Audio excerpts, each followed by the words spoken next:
Do you like the metaverse? Because I like the metaverse, and I'm really excited that Virtua's Cardano Island is sponsoring this episode. Cardano Island is one of those projects I'm excited to have in our ecosystem. There are small, medium, and large plots, also condos, plans for 4 main sections, different zones and districts, fan caves to display NFTs, 6 different land resources, land bots, non-player character slots, slots for our Cardano Summit 2021 NFTs, other games, and lots more features. I bought a large plot on Cardano Island, and I can't wait to be on my land to see what this becomes. Check out cardano.virtua.com or click the link below. Dynasties and empires often fall not on big, momentous decisions, but on small, seemingly innocuous determinations that down the road turn out to have expansive, unforeseen implications. Close your doors to trade with other nations to favor domestic production, and your kingdom suddenly finds itself on the slippery slope toward technological atrophy.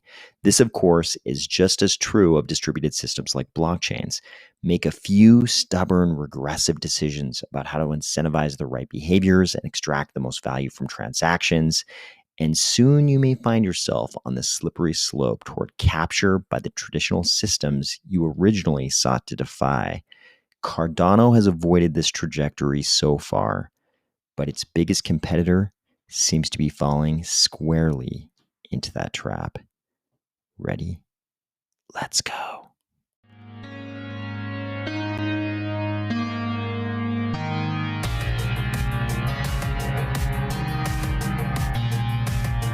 Today, we are going to discuss Ethereum's crisis of conscience over its impending loss of censorship resistance and permissionlessness, how censorship is probably already there on a practical level, how traditional institutions have already infiltrated crypto, and more commentary on total value locked as the absolute worst metric ever. If you are constantly on a slippery slope toward boring your significant other to death due to your relentless preoccupation with crypto, or if you're finding value in these videos each weekday, please consider delegating to the Army of Spies stake pool, ticker AOS.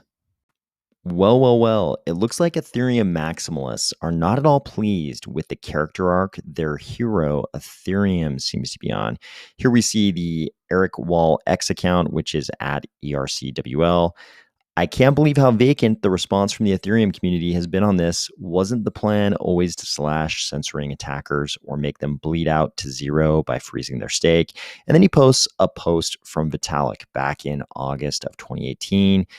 Vitalik says, basically, if a 51% coalition starts censoring blocks, other validators and clients can detect that this is happening and use the 99% fault-tolerant consensus to agree that this is happening and coordinate a minority fork.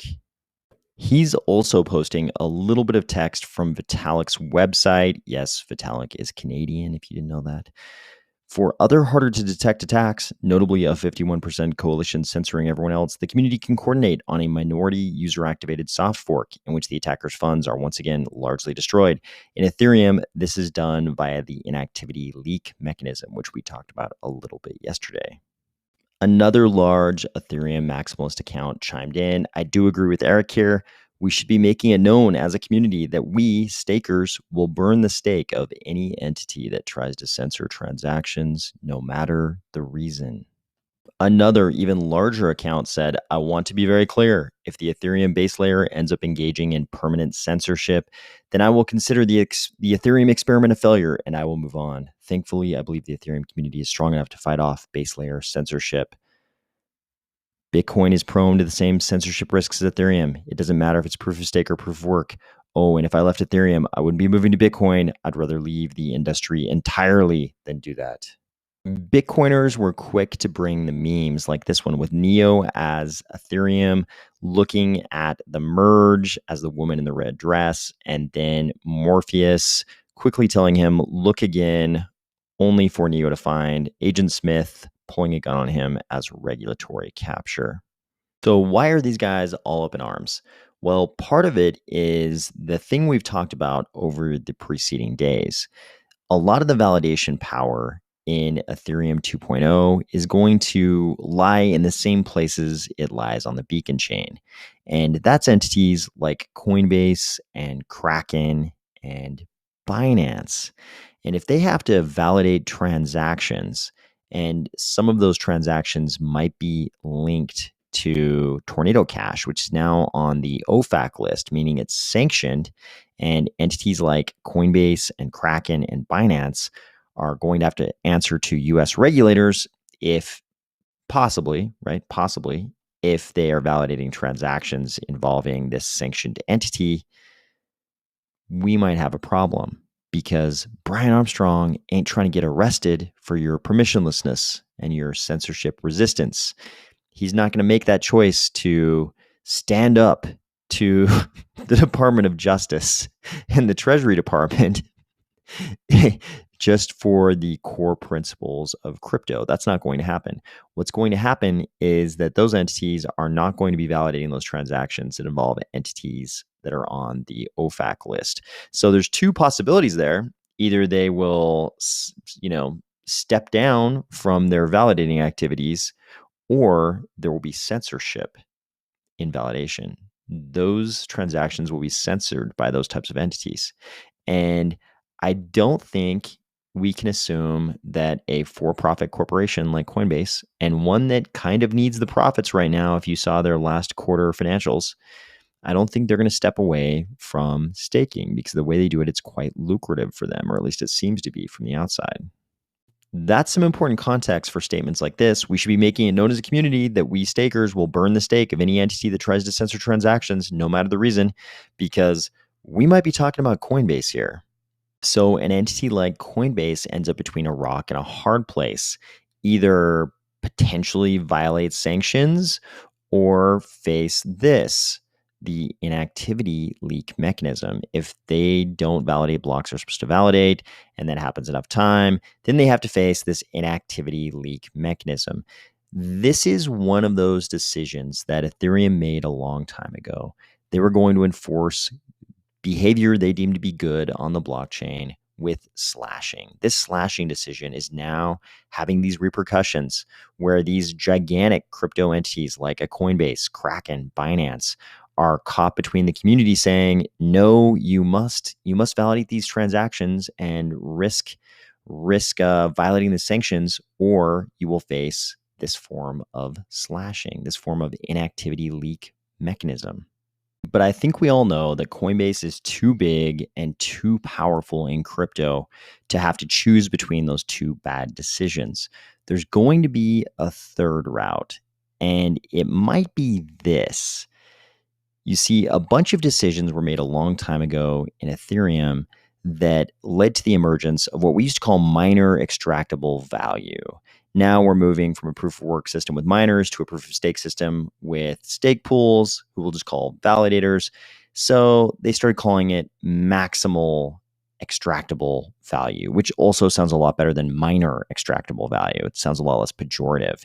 In either case, there are a lot of reasons why it's not good for the user. You could argue that it serves some arbitrage type functions, some liquidation type functions, but it also does things like previously allow miners to sandwich their own transactions around your transaction and then sequence them in the proper order when they include them in the block, such that the miner can extract a bunch of value out of your transaction beyond just the transaction fee. Not good for you as the user.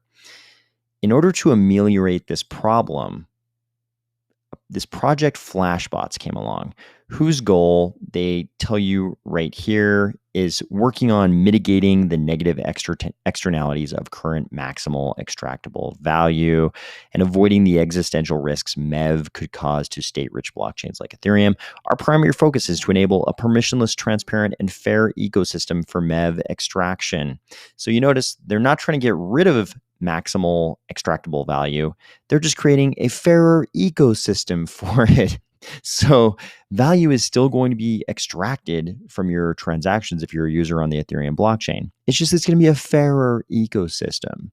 It turns out that Flashbot's approach to creating this fairer ecosystem has been very successful. If we just Google what percentage of validators use Flashbots, we see estimates like this. Flashbots claim that 80% of the Ethereum hash rate accepts Flashbot bundles, and this increases the block reward by 0.3 ETH on average. 90% of miners are outsourcing some of their block construction to Flashbots today. MEVBoost is a new middleware. So what's going on? The validators, the stake pools, previously the miners, originally, in order to engage in miner extractable value, they had to do the sandwiching of your transaction sort of themselves, but now they're no longer on their own. The maximal extractable value searchers can find these opportunities for extracting value from your transactions, and they can submit it via Flashbots, and that will end up directly in these blocks being validated by the stake pools. And as you can see, a gigantic portion of the validators are using this Flashbot service. So what does this have to do with what we were talking about before? How does this create a third option for Coinbase? This post explains it well. We do know that just a few days ago, the open source Flashbots RPC repo was updated with further OFAC related changes. We can see the commits right here. August 10th, check receiver on OFAC list. August 8th, update OFAC blacklist.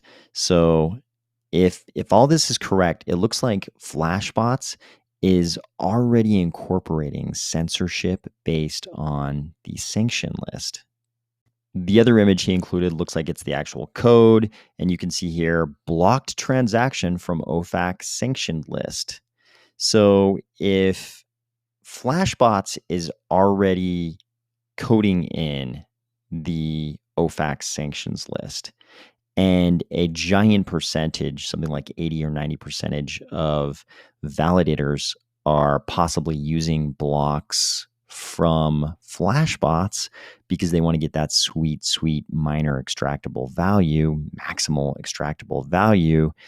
Maybe Coinbase doesn't have to do anything at all. Maybe we've already got de facto censorship on a practical level. Maybe we already have this censorship happening on the Ethereum blockchain without Coinbase or Kraken or Binance having to do anything. If Flashbots will just do the censoring, then the blocks they end up getting will already be censored for them, and they can just say, hey, we're just taking blocks like everybody else. We're committing blocks to the chain just like everybody else. It just so happens that somebody upstream from us has already censored those. This whole scenario is just the aggregate effect of a bunch of small decisions. Hey, let's have slashing. Let's have inactivity leaking as a way to control behavior in our blockchain. Hey, let's create a system where this miner extractable value will exist. Sure, you could say miner extractable value exists on a large number of blockchains, granted. And you could also say that that wasn't an intended consequence of the architecture that Ethereum chose. But the reality is we do have miner extractable value on the Ethereum blockchain, and it's very prominent. It's a very prominent feature of the blockchain. We do have slashing in Ethereum 2.0. It's a very prominent feature of the staking regime, of the staking and delegation protocol. All these things together, all these small decisions have led to this situation where all of a sudden it's looking like they're getting a de facto surrender of permissionlessness and their previous lack of censorship. This is a long way from the original sort of ethos of crypto. The pillars of ethos had to do with these things like permissionlessness and censorship resistance. But now, at least on a practical level, it looks like those things are being completely surrendered. So now you can see why a lot of the Ethereum maximalists got so worked up over this. But it could get worse. Ethereum made a lot of mistakes. One of the mistakes was requiring the delegators deposit their delegation with the validators. How long will it take before Treasury or the DOJ or somebody goes to an entity like a Lido, which only exists because of this requirement of a deposit, and tells Lido, hey, you've got to KYC everybody who's delegating. Or what if they go directly to the stake pools, to the delegators? What if they tell the delegators, hey, you guys are taking deposits? That looks like banking to us. You're a blockchain of bankers. You call yourselves validators. We think you're bankers. And bankers definitely need to KYC all of their customers. If your visceral reaction to this will not happen. Ethereum validators are not bankers. The Ethereum ecosystem won't stand for this. Maybe you should take a look at this post from our friend CZ over at Binance. He says they are silently in crypto already. And you'll notice when he says they, a lot of the entities he's talking about are in fact banks. BlackRock, Morgan Stanley, Goldman Sachs, BNY Mellon, PayPal, Commonwealth Bank, Citi, Wells Fargo, American Express. They're already in crypto. They've already made big investments in a lot of the brands in crypto we know about. Do you think they're going to care if validators have to become banks? They'd probably welcome it. In Cardano, we didn't make these same mistakes. We didn't go in the direction of slashing, which meant delegators didn't have to deposit with the stake pools. We didn't make miner extractable value a centerpiece of our block validation ecosystem. We didn't try to court VC and large institution money, so we didn't end up with a list of companies in Cardano like this. Sure, there are a few, but it's not like this. Cardano didn't make these same mistakes. We're not on this same slippery slope toward regulatory capture, which is funny way to put it. Because usually when we say regulatory capture, we're talking about the regulator being captured by the regulated.